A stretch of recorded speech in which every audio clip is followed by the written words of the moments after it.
Bel Mariano may mensahe. May mensahe kay Donato, Donnie Pangilinan, may mensahe sa Bubblies na taga-subaybay nila. And then, yes, ang plano ng love team na Donnie and Bel, ano ba ang mangyayari from here forward? Let's listen to this. Nakakaantig ng damdamin na mensahe ng isang Bel Mariano ng 7 years in the making na love team nila ni Donnie and Bel. Pakinggan po natin siya. Let's go.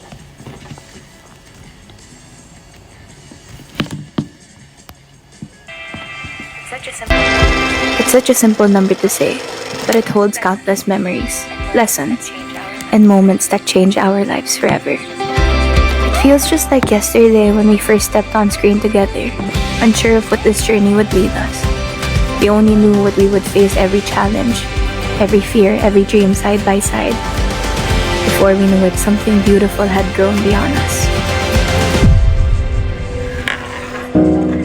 It was no longer just about Donnie and Bel. It became about all of you who chose to believe in us and walk with us every step of the way. Donato, thank you. Thank you for being my partner through every chapter of these 7 years. Thank you for being the most reliable anchor throughout this whirlwind of a ride. From our very first workshop together to our late night shoots, you've been my constant teammate, my confidant, my partner in every sense of the word. We built so much together. Dreams we once thought were impossible. And now, as we both choose to explore new paths and grow as individual artists and people, I want you to know how deeply grateful I am for everything we've created together. This is not a goodbye. It's simply a see you later while we explore new skies, and I promise I will always be your biggest cheerleader from across the room. To our beloved Bubblies, thank you will never be enough. You are the heartbeat of this love team, of this beautiful journey. You've shown up for us unconditionally. Through every milestone, every success, every setback, and every moment we needed the strength to keep going. You filled venues, trended topics, celebrated our victories, and shielded us when things got tough. But more importantly, it's the genuine love, the loyalty, and the community you've built among yourselves that has truly moved us. You stood by us. Thank you for your love. You didn't just support the love team. You became a home. You became a family. Thank you for your trust and faith. And thank you for staying.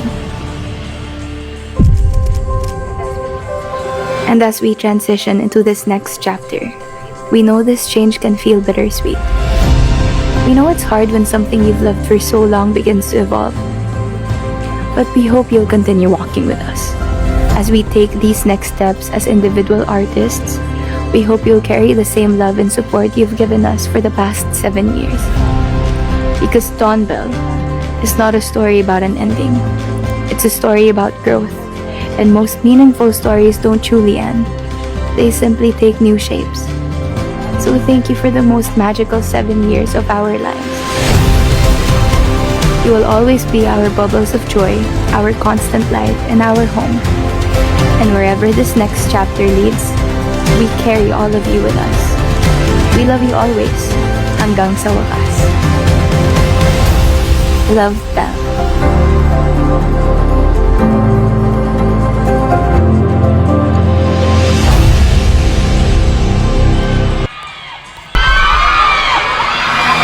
So, yes mga kaibigan, sila lang yata ang love team na nag-separate ways na talagang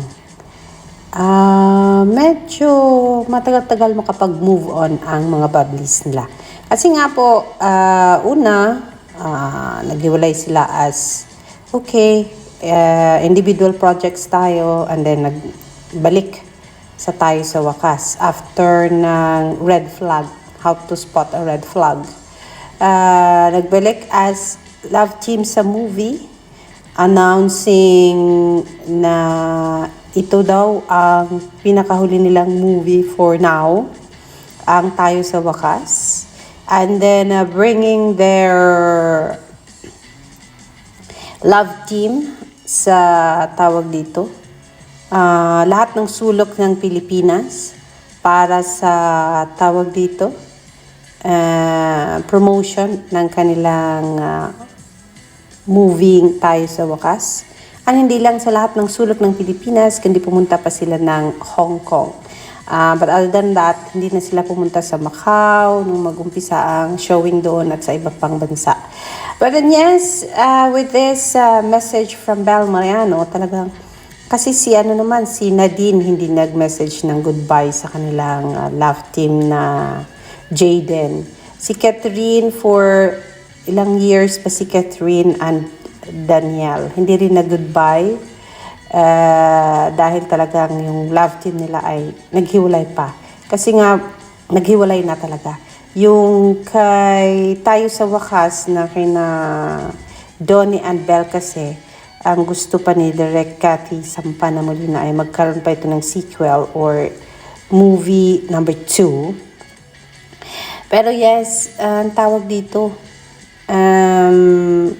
baka pwede pa silang magsamang muli. So, siguro, bakit nagawa ito ni Bel Mariano dahil nakita niya yung laki ng fandom na hanggang sa ngayon ay nandiyan pa rin para sa kanila ni Donnie at hindi sila iniiwanan. So, hindi natin ma-blame si Bel Mariano kung talagang mahirap para sa kanya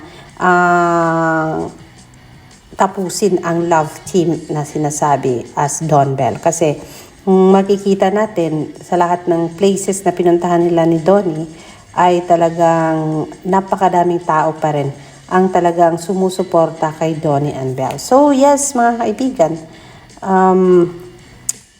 mahirap din talaga sa Bubblies ito kasi hanggang ngayon, for 7 years, ay talagang pumasok na sa mga puso nila itong love team partnership ni Donnie and Bel Mariano, mga kaibigan, na talagang nagpapasaya sa kanilang mga puso. So, tama si Bel kung saan man sila dadalhin ng bawat pangarap nila as individual artists.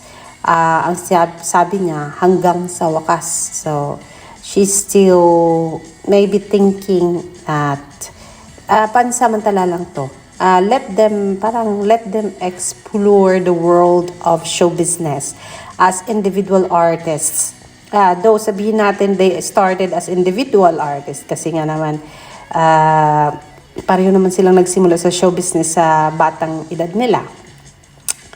Although Donnie started not that young. Si Bel naman talaga nag-umpisa as individual artist mula nung bulilit pa siya. So, ngayon siguro dahil nakasanayan na niya na may partner as love team, umiikot sa lahat ng dako ng Pilipinas at sa labas ng bansa, talagang mahirap talaga mag-move on pag maganon, mga kaibigan. So, let's just pray na itong individual exploration nilang dalawa ay matatapos ng maaga para magkabalik sila as love team partner sa Showbizlandia, mga kaibigan. Dahil alam ko maraming masasaktan dito at marami ang manghihinayang. Even the management siguro ay manghihinayang din, syempre, sa laki ba naman ng fandom nila at sa laki ng hatak ng Don Bell sa masa at sa laki ng perang ipinapasok ng Don Bell sa ABS-CBN, siguro din, manghihinayang din ang management on this one. But for sure, mga kaibigan, hindi ito yung ending, hindi itong wakas, kundi marami pa ang darating na aabangan ninyo, mga Bubblies, from these two individual, not unless kung sila ay ipapareha din sa ibang artista, that for sure, masasabi natin baka hindi na sila magkabalikan as love team. So, we are not sure kasi sabi nila naman ng iba na sila na as real couple. Sabi pa nga ng iba, magpapakasal na itong si Donnie at Ben. So, for sure, malalaman din ninyo yan sa takdang panahon. For now, big congratulations kay Donnie and Belle sa big success ng tayo sa wakas. And big tawag dito, yung good luck, yung good vibes na good luck natin sa kanilang dalawa sa haharapin nilang buhay sa Showbizlandia as an individual artist. Alexander Lexter Jules, yan po muna ang ating pa-update sa inyo. And I will see you later for more mga kabobways. Magandang hapon po.